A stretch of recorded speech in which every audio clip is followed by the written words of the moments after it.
I'm a baby boomer. I was born just after the war. We've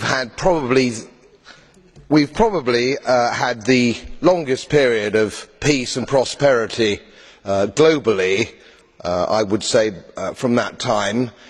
I've put a little bit of modest money away so I can hand something down to my family when I pass on, largely because I've never spent more money than I've earned, and I've been prudent, and I've worked moderately hard. Now, it always seems to me as a complete surprise to politicians how countries get in debt. Let me explain, because I don't think you really understand it. It's because politicians consistently spend more money than they raise in taxation, more money than they can possibly raise in taxation, most of which, in point of fact, they actually waste.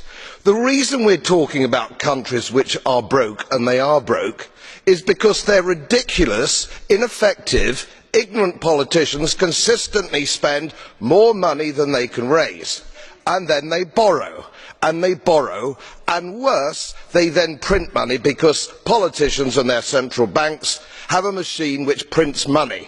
You do that as a private citizen and it's a criminal offence. You would go to prison for doing that, and politicians and their central banks do it all the time.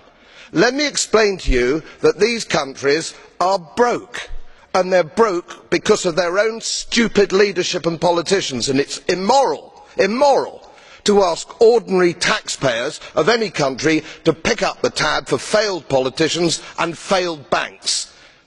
They are defaulted, they are broke. For God's sake, let us all of us admit it.